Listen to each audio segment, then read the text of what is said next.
Mali kunnafoni lajɛbagaw an b'aw fo dante foli min na bi an b'a ka émission mandi sanfɛ n'o ye baro kɛnɛ ye baro kɛnɛ ye émission ye min labɛnnen don Mali kunnafoni fɛ walasa k'aw ladɔnniya a ka artistes ka vie la an'u ka carrière musicale bi an ka wele sera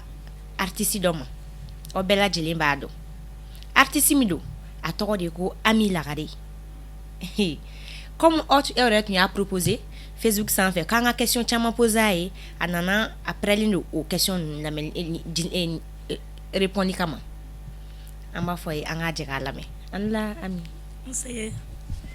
bɛ se k'i présenter an na encore ok an la ne baden sirama jamaw aw bɛɛ ni wula ne de ye Ami Lagare ye ka bɔ Jɛnɛ Ami Lagare bɔra jɔn la ne bɔra Nana Kulibali la ne bɔra Bukadari Kulibali la bon faw ka ca bɔ ka ca Ami Lagare i kumakan tɛ ka bɔ dɛ ou bien i walawalalen ba tɛ an ka plateau sanfɛ bon alhamdulillah foyi tɛ na foyi t'i la foyi tɛ na d'accord fana kɛra sa min bɔ ka na Ami e ko e bɔra Kulubalisiw de la donc u b'a fɔ ma ko ɲaamɛsa kɛ Jɛnɛ moti Jɛnɛ kelen kelen n'i content i b'a fɔ Aminata Kulibali n'i content i b'a fɔ Ami Lagare n'i content fana i b'a fɔ ko ɲaamɛden ne y'a bɛɛ de e y'a bɛɛ lajɛlen ne y'a bɛɛ lajɛlen Ami e nana musique la cogo di bon ne ɲininka nin diyara n ye ne nana musique la Nahawa ka dusu kanu ne kama dusu bagayogo depuis ne fitinin télé tun bɛ bɔ an ka village la denmisɛnninw tun ye 5 de makɔrɔbaw tun ye 10 ye awɔ ni ne tun donna dɔrɔn ne tun b'a fɔ n k'u ka dusu de kala Jɛnɛ awɔ dusu kanu ne bila dɔnkilida la awɔ donc dusu de diyara i ye dusu de diyara n ye kojugu hali sisan dusu ka di n ye kojugu dusu bagayogo mais Ɲarela Papu de ye ne kala musique la Ɲarela Papu de ye kala musique la ok mais bi n filɛ yɔrɔ min na ni Ali de bɛ ka baara kɛ ɲɔgɔn fɛ Ali ye jɔn Aliya Kulibali i n'olu bɛ ka baara kɛ ɲɔgɔn fɛ sisan donc dusu diyara e ye ka i ye dusu ka musique da cogo de diyara i ye ou bien a diyara e ye ten tɔ ou bien e ka famille la dɔnkilidala tun bɛ yen oui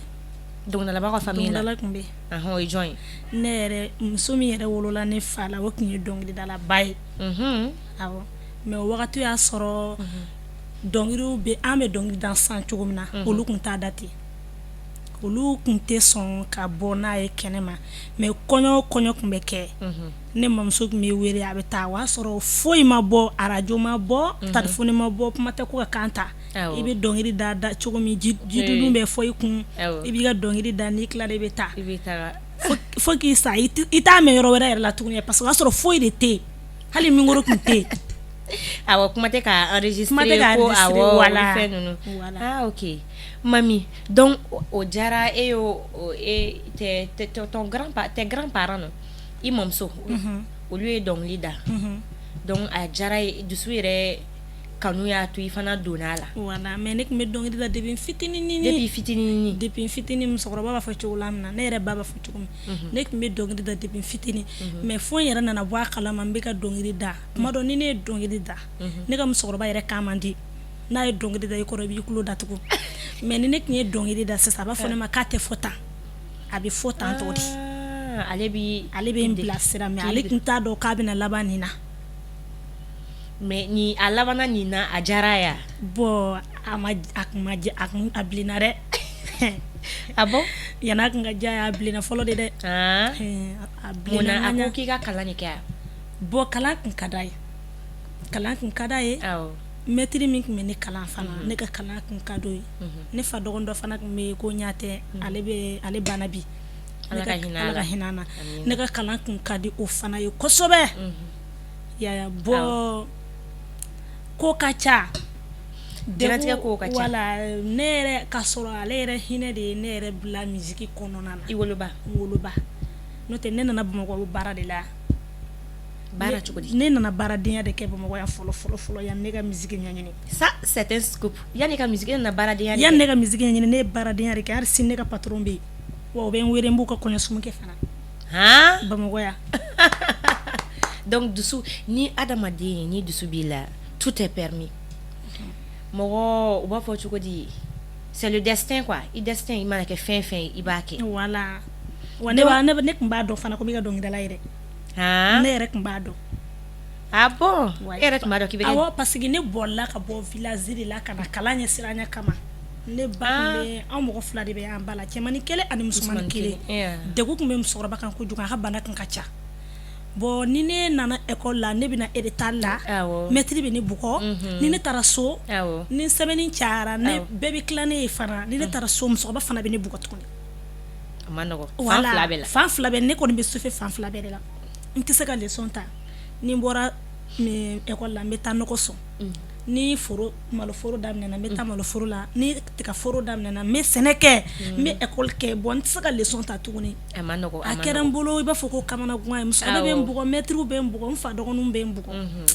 bon ne yɛrɛ solution t'a la ne bɛ na Bamakɔ don min na mɔgɔ si t'a kalama ni Ala tɛ wa hali passe tɛ n bolo i den ka na ne nana ne taara sira de la mobilitigiw fɛ ni si bɛ adamaden na dɔrɔn tɛ sa mobilitigiw ye ne sira kun de na ne tagamatɔ ka ne ta ka bɔ ni ne ye Jɛnɛ ka taa ni ne ye Moti ka bɔ Moti ka sɔrɔ ka na ne ka sɔrɔ ka don Moti kari kɔnɔ cɛ dɔ bɛ n bi hali t'a yelen dɔn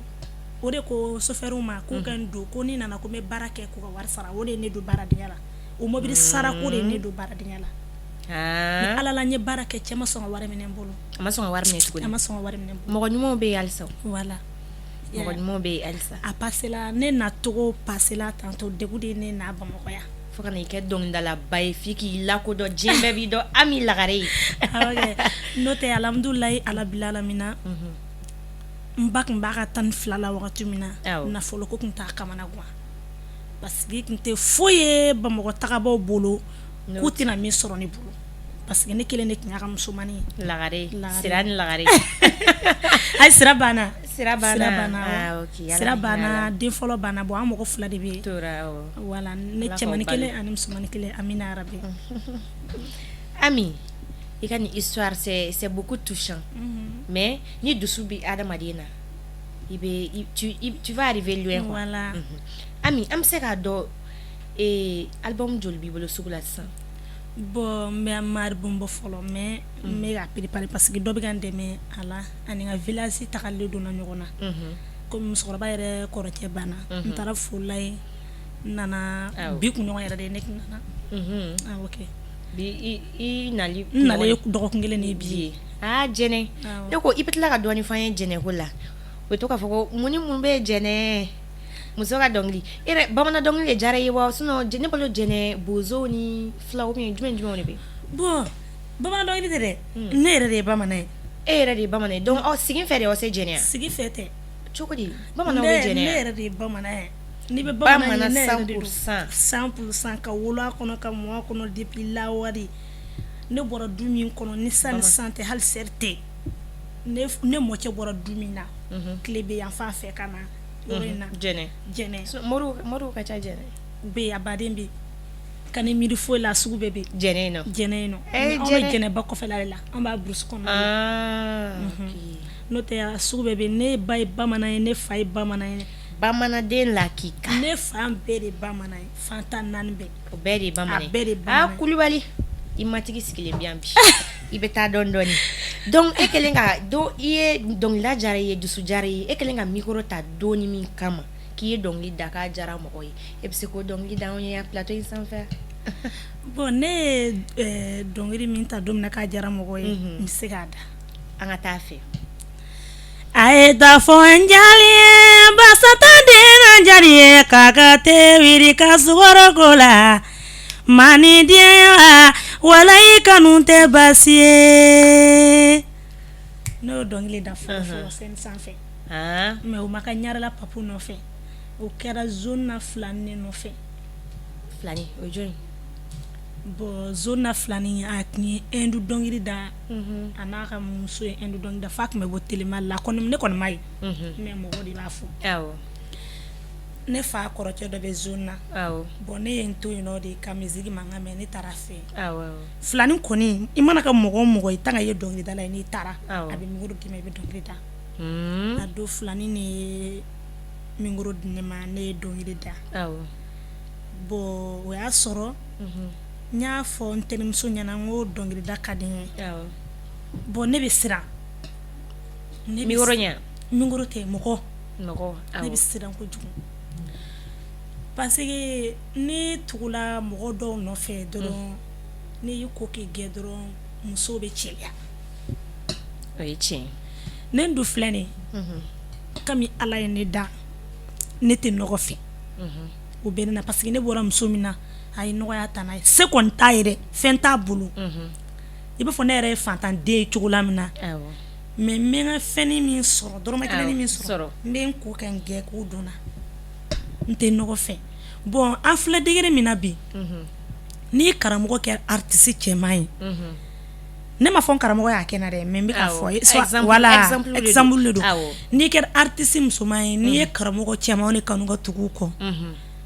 a ka gɛlɛn i ka musique ka laban i bɛ mɔgɔ caman i b'a fɔ nin kɔni a tun bɛ karisa kɔ a tun bɛ karisa kɔ a tun bɛ tantɔ kana ɲɛɲini mun de b'o la kana ɲɛɲini ne kɔni ka histoire tɛ dɔwɛrɛ ne ka hakilila la dɛ ne b'a fɔ n ko ne bɛ maloya ne tɛ mɔgɔ wɛrɛ dɔn ne kɔni bɛ maloya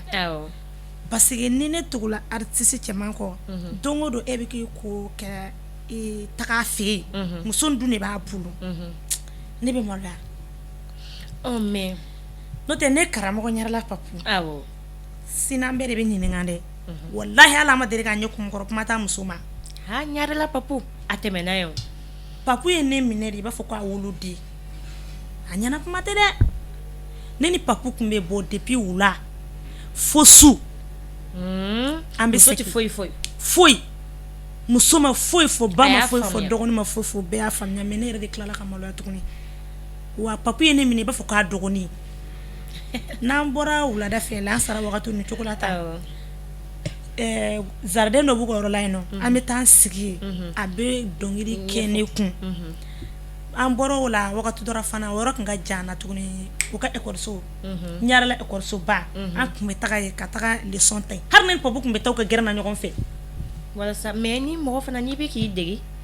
i bɛ i muɲu de wala mais n maloyara parce que ne maloyara bon dɔw fɛ baasi tɛ mais ne bɛ komi ne bɔra burusi kɔnɔ ne bɛ maloya wala baasi foyi t'a la n'i bɛ fɛ ka fɛn dɔn hali n'a tigi hali muso 100 de b'a bolo ni e ta ye i bɛ fɛ ka taa fɛn de ɲini k'a dɔn a tigi fɛ a tigi ka dɔn ta de ɲini k'a dɔn i bɛ taa a tigi nɔfɛ e mako b'i ka dɔn ta de la o le reste la a tɔ ye fɛn wɛrɛw de o ye tiɲɛ n'o tɛ tiɲɛ na papu a kɛra n fɛ a balimaw kɛra n fɛ hali don dɔ la n dalen sunɔgɔ la a kɔnɔ an bɛ yɔrɔ min bi n t'a bila dɛ kana bila n t'a bila fo ka diɲɛ wuli wa n t'a labila mɔgɔ ye wa n'i y'a kɔrɔfɔ ɲɛna fana n se ye min ye n b'o yir'i la hali don dɔ la sufɛla fɛ n dalen don 23h comme ça ninnu a ye n wele a y'a sɔrɔ n bɛ falakɛ de ko n kana sa ko denbafɔli b'u ka yɔrɔ la ne wulila ka bɔ sunɔgɔ la ka ji bɔn ka fini don na ka taxi ta ka taa sɔrɔ u ka da la a bɛ ka denbafɔli kɛ a don ne sera ne ye mingoro ta ne y'a sɔrɔ u tilala ka ban yɛrɛ ne sera ne ye mingoro ta ka papu fasa da fini tɛ fini ye samara tɛ samara ye buguru tɛ buguru ye ne y'a bɛɛ sɔrɔ papu fasa la alhamdulillah o ye mɔgɔ min ye i bɛ tugu o kɔ o b'i dɛmɛ ami mami a bɛɛ ye kelen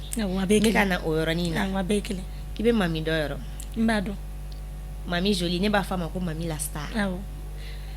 mais i ni mami cɛla bɛ cogo di Fanu de y'a ɲininkali k'an na dɛ Fanu ko ni Ami Lagare nana ko ka Ami ɲininka ko ale ni mami cɛla bɛ cogo di sisan u ɲɛtɔ la c'est un peu i bɛ se ka dɔ ɲɛfɔ an ye o la Ami Lagare a ni histoire bi dɛ ni histoire yɛrɛ ni y'a dan ye fitini dɔrɔn fɔ min bɛ se ka fitini dɔrɔn a kɔlɔma yɔrɔ fɔ dɔrɔn min bɛ se ka Fanu yɛrɛ nisɔndiya nka fu bɛ ma ye dɛ dɔɔni fɔ dɔrɔn ok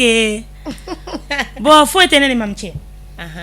ne kɔni bɛ yɔrɔ min bi foyi t'an cɛ foyi t'aw cɛ foyi t'an cɛ aw de ye denmisɛnninw ye a bɛ baara kɛ bon ko tɛmɛna ko min tɛmɛna o banna o y'o bannen hali ko bɛ kɛ ko caman kɛra dɔnnibagaw ka kuma ko ala cira bona ni gabakurun ye fo k'a juri bɔ mɛ a k'a yafara u ma mami ye fɛn min kɛ ne na ne y'a fɔ a ye ne yafara a ma ala de y'o kɛ donc foyi tɛ yen ko Fanu k'a fɔ an ɲɛna k'a ka bila a kunkolo la ko ne Ami Lagare de ko bi Mali kunnafoni plateau kan baro kɛnɛ kan k'i yafara ne yafara ma foyi tɛ yen mais b'a la dɛ awɔ o ye jumɛn ye mais bala k'u k'a f'a ɲɛna ko min kɛra ayi i yɛrɛ b'i adresse la directement voilà ok mami i kulo bɛ n kan na awɔ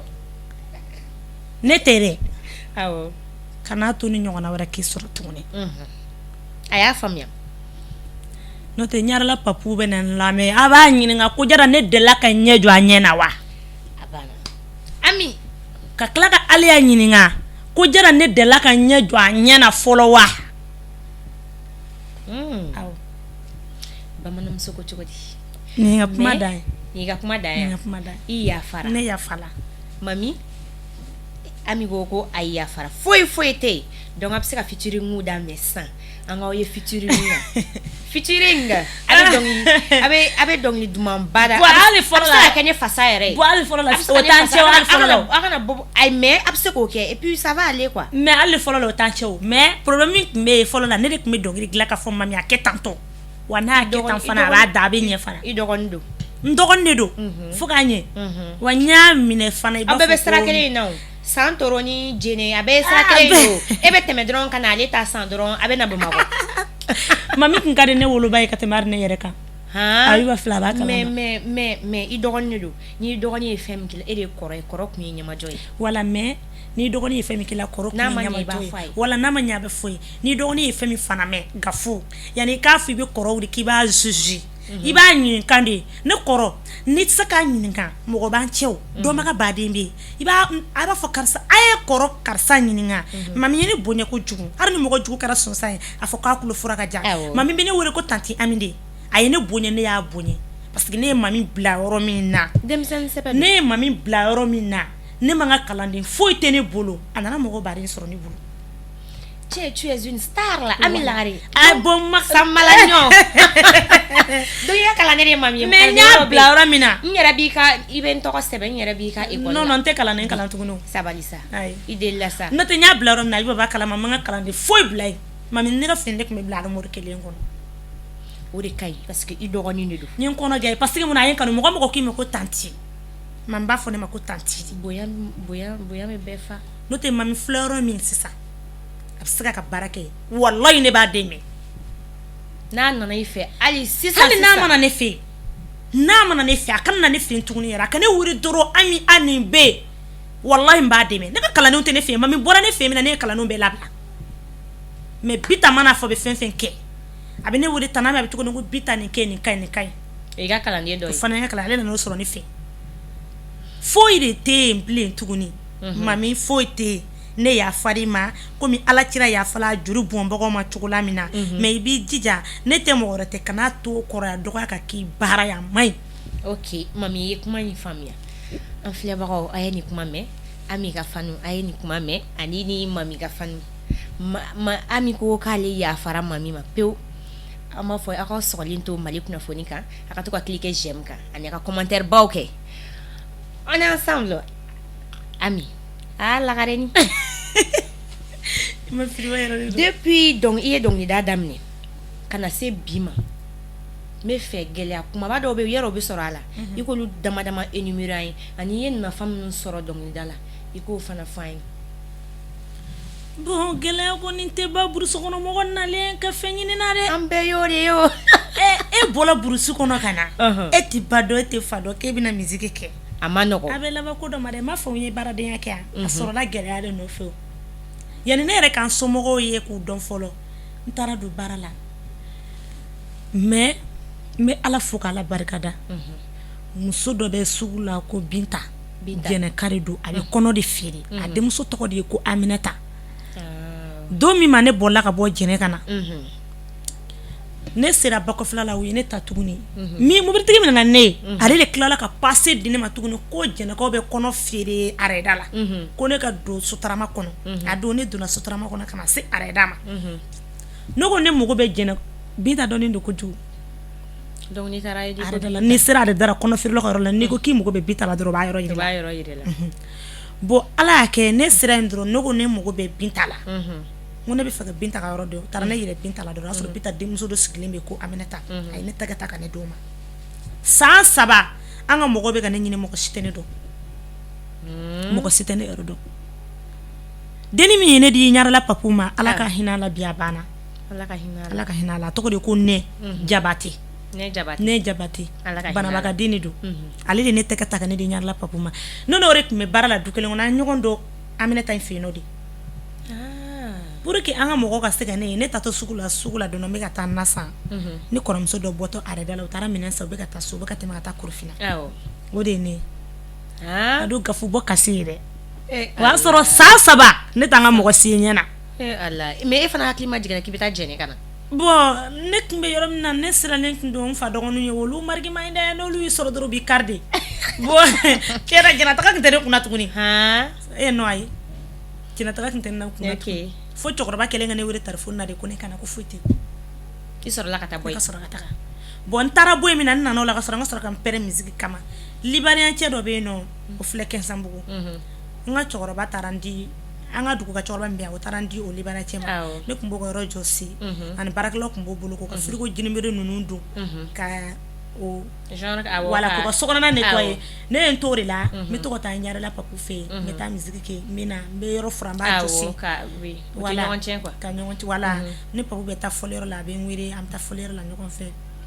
bon fɔliyɔrɔ la gɛlɛya ne kɔni bɛ se ka fɔ n ye min sɔrɔ a la an dugusɛn damaw ni ɲɔgɔn cɛ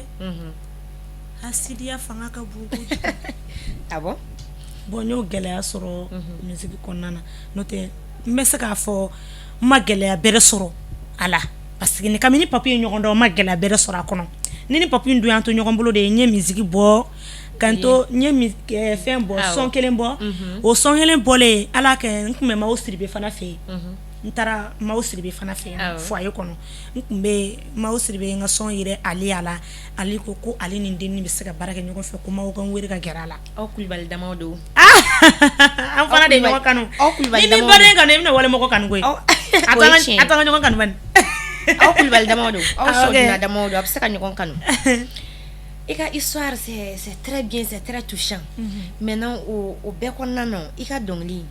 yaada yɔrɔ o bɔlen don bɛɛ b'o dɔn an bɛ lagari ka yaada an bɛ lagari yaada d'an ye plateau sanfɛ i ka yaada da yɛrɛ fo n yɛrɛ ka nimisi ka wasa dɔɔnin parce que n tun pɛrɛnnen ba de don k'i kɔnɔ quoi l'histoire était o tuma rancune bɛ yan rancune dɔ tun bɛ yaada da peut-être rancune bɛ sɔn ka ban n fana bɛ yafi ma n y'a mɛn problème t'a la ok yaada da a y'a to yaada bari kɔfɛ o bɛ dɔn ne kɔfɛ o bɛ dɔn ne kanubaw bɛ kan kelen tigɛ olu le y'o n ka yaada bari kɔfɛ o bɛ dɔn ko jɔnni ye dɔnma ye papu ye dɔnma ye ɲarela papu ye dɔnma kuma furu cɛ ye dɔnma jigindani nani ba ye dɔnma do papu ko n ka yaada bari kɔfɛ o bɛ dɔnma ye ko jɔnni ye dɔnma ye aliya ye dɔnma ye aliya kurubari dɔnma jigindani nani ba ye dɔnma funɛdeni nani ba ye dɔnma do mayo n ka yaada bari kɔfɛ o bɛ dɔnma ye ne kɔfɛ o bɛ dɔnma ye ne kanubaw bɛ kan kelen tigɛ aw n ka yaada yada n sɔnna sisan n yadalen don donc ni n jara yada in ye kɛlen ka fɛn fɔlɔ ye wa ou bien jumɛn de don non yada ma kan ka fɛn fɔlɔ yada ye sabanan de don donc fɔlɔ ni filanan ye jumɛn fɔlɔ kɛra an ka tile kɛ diɲɛ waati o y'an ka dugulamɔgɔw kan n'an ka kɔɲɔ kɛra an bɛ filen biri k'a fɔ jɛnɛ n y'o dɔnkili yɛlɛmɛ k'o kɛ an ka sɔn fɔlɔ ye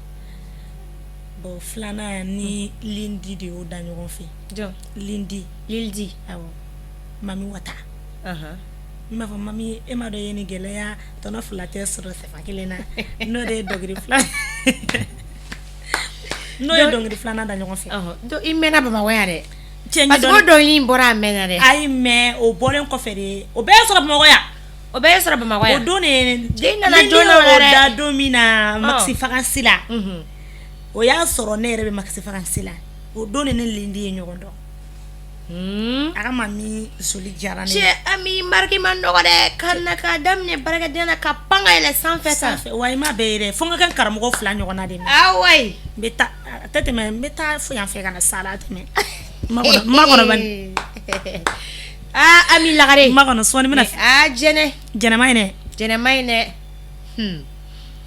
an ka taa dɔrɔn an ka taa jɛnɛ marque ma ɲinɛ hali sisan jɛnɛkɔ bɛɛ bɛ buru bolo ne jɛnɛ a dabila an ka taa bɛna taa ni e yɛrɛ ye dɔn Ami sisan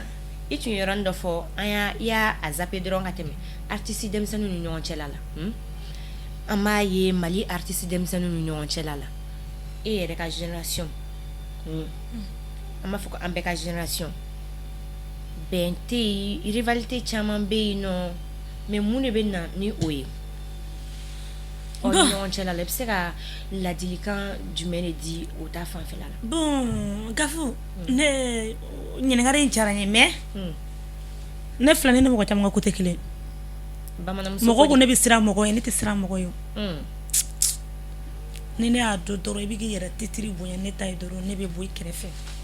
surtout ne bɛ mɔgɔ 2 min yɛrɛ ko alhamdoulilah olu ye sari ye ka ban ne tɛ n yɛrɛ sɛgɛn olu ko nu vie sugu ninnu na e yɛrɛ ye sari ye ka ban parce que ne karamɔgɔw bɛ yen fɔlɔ ne ma ka sari o n'o tɛ alhamdoulilah ala bila la min na ne bɛ n waso ni ɲarala papi ni ala y'a yɔrɔ bɛɛ la ka ban yɔrɔ bɛɛ bon olu n'i y'a kɛ i bɛ ni na bon dɔw wɛrɛ tɛ artiste denmisɛnninw ka ko la bɛnbaliya tɛ dɔw wɛrɛ ye o e ka kɔrɔ ni ne ye ou bien ne ka kɔrɔ ni ne ye n'i nana ne sɔrɔ i bɛ ne fo diyagoya de don o ye tiɲɛ o yɛrɛ tɛ artisan milieu o ye sariya de kana filɛ k'e ye sari ye dɛ n'i nana ne sɔrɔ yan n'i nana ne sɔrɔ sa fɛn kɔnɔ yan i bɛ foli kɛ an bɛ sɔrɔ ka girin ka ɲɔgɔn fo mais bon artiste denmisɛnninw ka problème yɛrɛ ye min ye an ka problème ye min ye i b'a dɔn an ka problème de ye ko tɔgɔ bɛ e la a tɛ ne na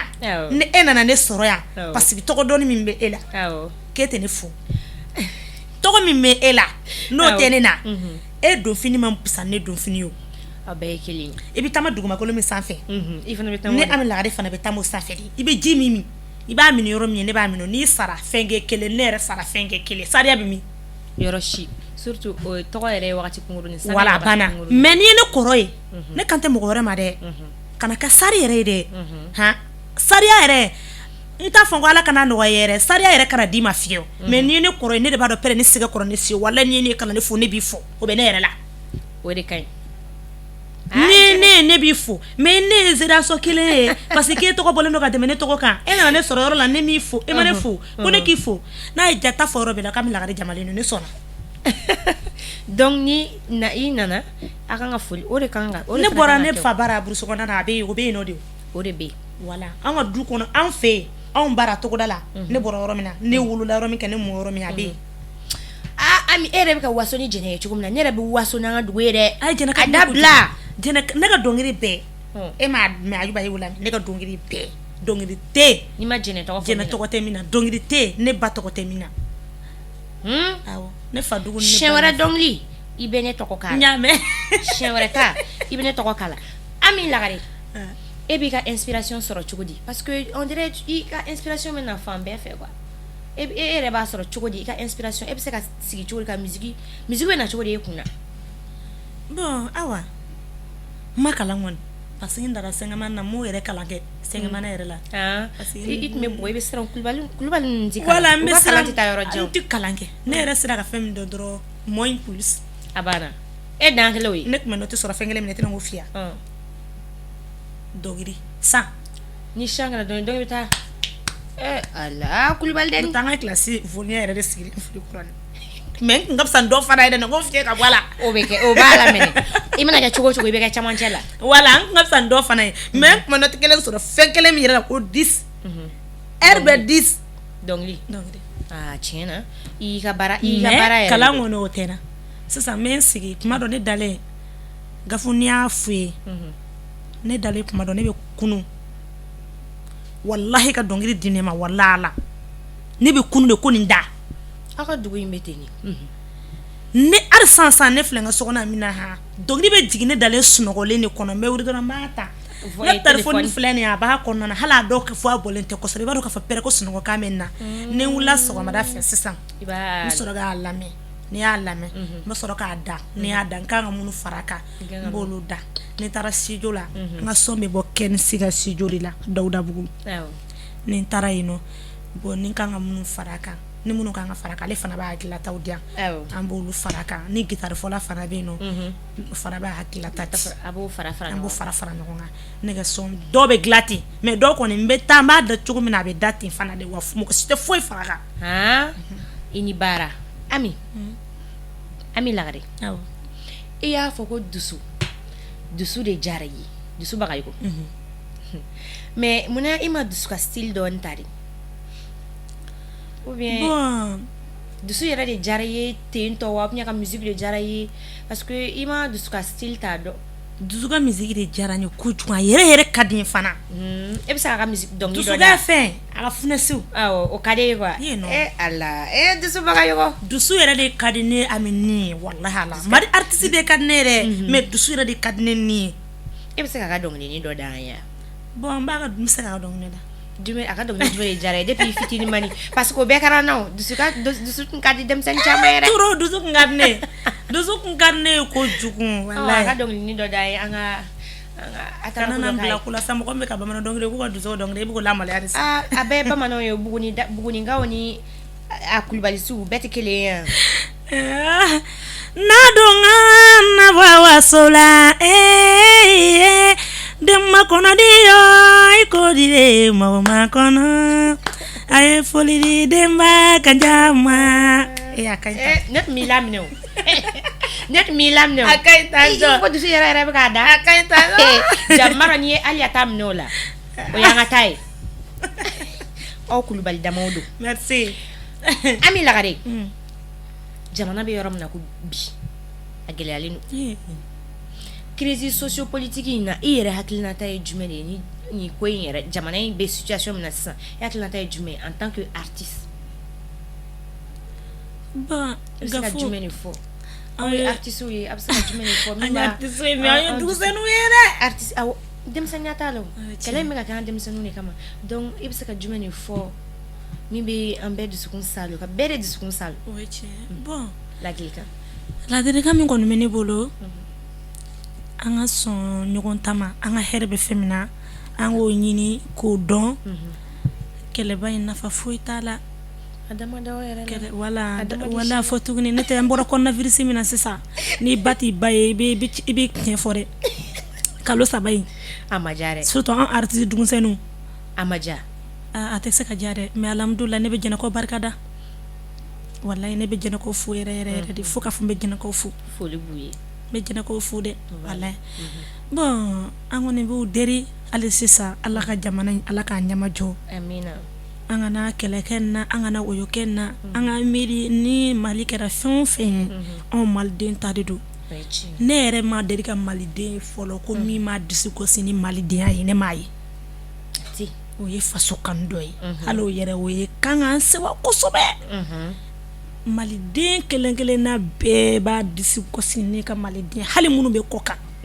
b'u disi gosi ne maliden bon hali a daw ma o kɔrɔ ye ɲinɛ an denmisɛnninw bɛ fɛ k'a yɛrɛ ɲɛmɔgɔw la k'an mana taa ka segin cogo cogo an faso ka d'an ye bon halisa olu min b'an ɲɛma an b'u deri u ko hakilila ka kelen n'olu bɛnna fɛn o fɛn kan an denmisɛnninw b'u kɔ wa an tɛ u janfa abada o kɔni o ne ka kuma ye faso ko la o diyara n ye yɛrɛ de nin ye ladilikan ɲumanba ye an ka bɛn ko la Mali ka hɛrɛ bɛ mɔgɔ mɔgɔ bolo ala ka a nɔgɔya tigi Ami Lagare n'an ka to ka Lagare in dango jɛrɛw ka di ye kojugu Ami Lagare ne yɛrɛ tɔgɔ ye Awa Lagare ko an ka village la ko n bɛ wele de ko Lagare sa Lagare denmisɛnninw bɛɛ ko Lagare n'i ko Lagare ka ban dɔrɔn jɛnɛ ko ka Lagare Nana ka Lagare ok Ami sisan ni Ami nana ni ala nana n'a ka naw ye ka hɛrɛ kɛ Ami ye ka fara hɛrɛ minnu yɛrɛ b'a kan parce que hali ni Ami ye i b'a dɔn ka fɔ tout va bien ouais ça va quoi ça va quoi jɛnɛ sisan bon nin bɛɛ la ne bɛ Ɲarela Papu de fo parce que ale de ye numéro di ne ma fɔlɔ ka ne ja gɛlɛya an ka foli bɛ Ɲarela Papu ye Papu kɔni tɛ se ka ɲinɛ ko de minɛ ni nin y'a minɛ fo n bɛ kɛ tan kana ɲinɛ kɔ dɛ ni ɲinɛna kɔ dɔrɔn an bɛ se k'i hakili lajɛ ni ye numéro minɛ an tun bɛ kɛ tan a bɛ fɔ Lagare dɔnkili da a da komi Ɲarela Papu a da tuma dɔ n'a yɛrɛ ɲɛ b'a la ko an bɛ ka siran yɛrɛ a b'a bolo bila n kama na ko i k'a da ko n k'a da micro kana burun ka b'i bolo non Ami sisan ni ala nana ka na ye ka se kɛ Ami ni e bɛ fɛ ka jumɛn e ka projet ye jumɛn de e bɛ fɛ ka jumɛn de kɛ ni ala nana se kɛ ye bi ko ala ye musique kɔnɔ ye nafoloba sɔrɔ ka sababu ɲumanw kɛra e bɛ fɛ ka jumɛn de kɛ donna nataw la. I ka ɲininkali diyara n ye n karamɔgɔ bɛɛ ka yafa n bolo bɛ n kɔ kuma de bɛna ni kuma ye. O ye tiɲɛ. Awɔ n'i ye artiste caman ɲininka bi artiste ka yafa n ma dɛ jeliw ka yafa n ma dɛ n'i ye artiste caman ɲininka bi dɔw ko ni hɛrɛ sɔrɔ n bɛ garibu yɔrɔ jɔ garibu ye n bɛ yɔrɔ jɔ sentanw ye bon nin bɛɛ ye ko wɛrɛ de cogo di question de don. Awɔ ne bɛ se k'a fɔ ne ni ɲɔgɔnna caman bɛ sɛgɛn na bi o ye tiɲɛ. ne bɛ artiste dɔn ne bɛ artiste dɔn bɛ mobili de dayɛlɛ ka wari mugu ta k'a di delilikɛlaw ma ne bɛ artiste dɔn diɲɛ ma don o don delilikɛla dɔ b'a bolo diɲɛ ma don o don a jɔlen don ni delilikɛla minnu ka nasɔngɔ ye a ka ca jɔn y'a kalan karamɔgɔ de m'a kalan k'a se a ka baara la a ma nafa sɔrɔ a la a tɛ ka garibu la hinɛ bi yan est ce que a ye so jɔ u ye a ye so jɔ u ye ka so jɔ garibu ye a ma so jɔ u ye a ma villa jɔ u ye o mais a kɛlen bɛ k'u ta en charge bon ne bolo yanni k'a fɔ k'i bɛ taa so jɔ garibu ye ou bien fantanw ye ou bien siradara garibu ye kɛ artiste denmisɛnninw minnu an minnu bɛ yɔrɔ la kɛ a ɲini ka anw dɛmɛ bani awɔ ne bɛ kuma an yɛrɛ ta de kan a ɲini ka anw dɛmɛ n'i ye an ɲini ka anw dɛmɛ e bɛ jɔyɔrɔba min na i bɛ ka taa warimugu min ta k'a di garibuw ma sini ma sinikɛnɛ ma n'i sara i ka kalanden dɔ bɛ se k'i jɔyɔrɔ ta o ye tiɲɛ i y'a faamuya o garibu kelen i m'a mɛn ko yanni ko n y'a mɛn dɔ da la ko yanni ka taga warimugu ta ka magasira ɲini k'i ka fantan dɔ lajɛ k'a ɲɛji tiɲɛ n'a ye o bɛ komi i taara maka bon ne bolo a bɛ komi o ɲɔgɔnna de ne mana bɔ sisan garibu dɔ n'a jɔ ne dara k'a sɔrɔ wari bɛ ne kun sisan ne bɛ kɛmɛ 2 bɔ ne b'a d'a ma a baraji bɛ ɲarala papu ye a baraji bɛ ne yɛrɛ ye baraji fɛn fɛn bɛ sɛbɛn ne kun a bɛ sɛbɛn ɲarala papu kun parce que ale de ne dege ne ka baara la ne sera ka sɔrɔ ka nafa dɔɔni sɔrɔ n ka baara la ka sɔrɔ ka garibu dɔ lahinɛ mais ni an ka bɛna kɛ ne ye se sɔrɔ n bɛ fɛn jɔ garibu ye a don ta a bɔ ta yanni i k'olu bɛɛ kɛ dɔrɔn artiste denmisɛnninw ɲini k'an dege an ka baara la sa i ka bɔ n'an ye sa. Awɔ nin ye conseil ɲumanba de nin kɔni ni i ye tiɲɛ fɔ Ɲɔrɔla Kulibali artiste denmisɛnnin caman bɛ yen bi u bɛ gɛlɛya la voilà studio ko gɛlɛya fɛn caman quoi fɛn caman a ka ca u bɛ gɛlɛyaba de kɔnɔ e dɔnnen don artiste kɔrɔbaw n'u dɔnnen don artiste kɔrɔbaw aw baw aw faw aw kɔrɔw n'u sera ka a lajɛ ka artiste denmisɛnninw fara ɲɔgɔn k'u encadrer a bɛ fisaya wa a bɛ dɔ bɔ ni hasiliya bɛ ne bɛ ale nɔfɛ sisan ne tugure ale ko ani san cɛ ne tun bɛ ale nɔfɛ parce que ne yɛrɛ dɔ de y'a ye ne ye min k'a nɔfɛ fɔlɔ la ne tilala k'a bɔ a kɔfɛ tuguni courage bɛ ne bila kuma dɔw la yɛrɛ sufɛla bɔri courage bɛ ne bila kuma dɔw mais ne bɔra a kɔ ne tilala ka taa tuguni wa hali fɔlɔ la kɛ n to a nɔfɛ a jatigiw dɔ tun bɛ fɛn di yan u bɛ n sɔn mais hali sisan n tugula a kɔ o kelen don fana a jatigiw dɔ fana bɛ n sɔn mais mun a ye n ta ka gɛrɛ a la min na an ka ɲɔgɔn ta an ka ɲɔgɔn gɛrɛ ɲɔgɔn na sa o de ka ɲi sa n'i y'a ye mɔgɔw ye question posé bi ko i ka ne ɲininka ne ni mami kɛcogo la parce que u y'a ye ne kɔ di mais ne tun y'a to yen tun mami dɔnna n b'a fɔ n ka dɔnni tɛ dɛ mais ka mami dɔn bi yɔrɔ caman na bi wallahi ala ni ne Ami barika hali Ayuba min y'a dɔn bi n'o min y'a ka manager ye Ayuba y'a dɔn ni Ami ye sababu la mais ni ne tun ko mɛ n kɔnɔ bira ye fo n ka taa kɛ garibu ye fɔlɔ tun voilà bon ne kɔni n'a digila mɔgɔ min na o ka yafa n ma dɛ parce que ne kɔni ka aide ye nin ye voilà ni idée ɲumanba de Ami Lagare Ami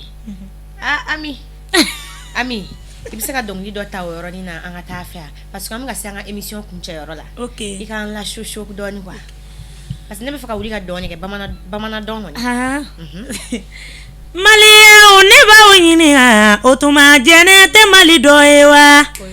ko ne b'aw ɲininka kelen na Mali kɔnɔ Zuzu ɲininka kelen na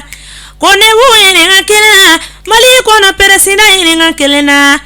ko ne b'u ɲininka kelen na Mali kɔnɔ douanier ɲininka kelen na ko ne b'aw ɲininka kelen na Mali kɔnɔ policiers ɲininka kelen na ko ne b'u ɲininka kelen na Mali kɔnɔ faamaw ɲininka o tuma jɛnɛ tɛ Mali dɔ ye wa jene jene jene anw sɛgɛnna jene jene jene anw sɛgɛnna dankɔrɔba dankɔrɔ la mare sani kɛnɛ ka bɔ a tɔgɔ ye malidenw wele malidenw yo malidenw malidenu mali cɛ ni musolu aritisi fara makɔrɔba kan bolo bɛ ŋɔ ye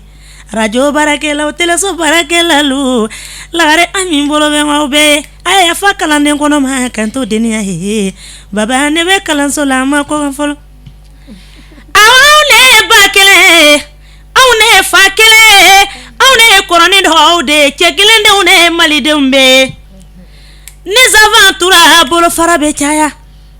namaga maliba in jɔ namaga maliba in jɔ jɔnni bɛna maliba in jɔ ka d'aw ma ne ma mɔgɔ ye fɔlɔ baba an ka maliba in jɔ mali mana kɛ cogo o cogo malidenw ta ye mali de ye sɔnni kɔngɔ cɛ awa fadenya jugu ka dabila ka bɔ maliba in kɔnɔ hasidiya jugu ka dabila ka bɔ maliba in kɔnɔ ɲɛngoya jugu ka dabila ka bɔ maliba in kɔnɔ min bɛ se min na an k'o ta kɔ d'o ma kɛlɛ in bɛ ban mɛ tɛ se n'i ko k'e de bɛ se k'a sɔrɔ i tɛ se i bɛ ka ɲagami ka di mɔgɔw ma baba kuma bɛ caya kɛ. An bɛ taa ni tɔ laban yɔrɔ wɛrɛ. Ok. Cɛ ni dɔnkili in bɛnna ma ten juste a bɛnna ma nin yɔrɔ an bɛ wagati min na ko sisan yɛrɛ a bɛnna ma ten juste. Yɔrɔ. Nin diyara ni dɔnkili bɛ da studio la don min na a y'a sɔrɔ a bilelen don jɛnɛ dɛ. Taara ne yɛrɛ ka cɛkɔrɔba dɔgɔnin sɔrɔ an ka foro la ka sin ka ye kisɛ kala kisɛ ma don u ye marifa ju de kɛ ka jala ka marifa ju kɛ ka ci o don yɛrɛ de a dugusajɛ ne donna ka don studio la ka ni dɔnkili in da. Ala ka hinɛ amina rabi ala ka hinɛ ala ka mali suma ya rabi Ami Lagare sisan comme y'a f'i ye an bɛ ka se an ka émission kuncɛ yɔrɔ la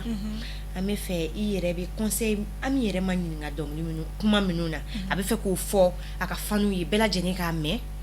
i bɛ se k'o fɔ ani k'i ka ladilikan labanw di i ka faniw ma n'an filɛbagaw bɛɛ lajɛlen ma. Bon Gafo diyara n ye n bɛ fɛ ka kuma laban min fɔ a ka di an kanubagaw ye u kana kanu kɛ dala kanu ye u k'an dɛmɛ artiste denmisɛnninw an mago bɛ dɛmɛ la trop an mago bɛ dɛmɛ yɛrɛ la a ka d'an ye u k'an dɛmɛ parce que ne ɲɛ bɛ mɔgɔ caman na caman bɛ girin kan ni kɛra sari ye ko karisa bɛ tan karisa bɛ tan karisa tɛ mɔgɔ ka pɛrɛ ta don ta bɔ ta a b'a sɔrɔ i bɔra ɲani ni degun min na ala de b'o dɔn mais ne bɛ a fɔ u ye k'an dɛmɛ ni yɔrɔ la fana n bɛ n ka mɔgɔw fo minnu ye ne yɛrɛ Ami dɛmɛ Fɛri Fofana Musa Jal bon dɛmɛbɔ ka ca Alifa Sufu Kanta Mama Sampana Usumani Sampana Jɛnɛ Plasi barakɛlaw bɛɛ Tijo Darambe Fana Peti n ka foli b'u bɛɛ lajɛlen Ayuba yɛrɛ ani aw yɛrɛ m'aw bɛɛ fo ni diyara n ye kojugu parce que n'i y'a ye n ye yan sɔrɔ Gafo a kɛra Ayuba de sababu la Ala ko k'i kana ji de sababu ma kana ɲɔ de sababu ma mais kana ɲinɛ sababu kɔ jɔnni kunnadi n'i ɲinɛna sababu kɔ dɔrɔn a b'i laban magoya bon Ala kana n laban magoya hali sisan n bɛ n karamɔgɔ fila bɛɛ fo hali sisan Ɲarela Papu ni Aliya Kulubali n b'u bɛɛ fo dante foli min na bɛɛ lajɛlen aw yɛrɛ bɛɛ fo foli diyara n ye kosɛbɛ i nana an ka caméraman ko i m'olu fo ne ko n bɛ caméraman ninnu fo n bɛ bɛɛ de fo Ami donc e de an bɛ na ni nin yɔrɔ ye quoi yanni n ka émission clôture Ami donc e de ye mami ye quoi mami yo i ye ni gɛlɛya e de y'o ye quoi bon ne tun bɛ k'o ɲini depuis waati jumɛn ayi ne tɛ mami ye e ye jɔn ye e y'a min ye quoi ne y'a min mami ye ni gɛlɛya tɔnɔ fila tɛ sɔrɔ sɛfa kelen na mami bɛ yen tɔnɔ fila tɛ sɔrɔ sɛfa kelen na awɔ mami bɛ yen ne tɛ mami ye e tɛ mami ye ne tɛ mami ye i bɛna fɔ ko e de ye mami ye ne tɛ mami bɛ Dawudabugu ye ne tɛ d'accord an bɔra ka Ami Lagare lamɛn a y'a ka projet fɔ an ye a bɔra k'a ka vie expliquer a ka vie privée a taara profondeur la a y'a ka projet bɛɛ expliquer an ye ni Ala ye se k'a ye a bɛna minnu kɛ a bɛɛ lajɛlen bɔra k'a lamɛn sisan an bɛ dugawu kɛ Ami Lagare ye Ala ka se k'a ye Ala ka na ni sababu ɲumanw ye walasa a ka se k'a ka projet bɛɛ lajɛlen réaliser an b'a fɔ ye a k'an bɛn diɲɛ waati wɛrɛ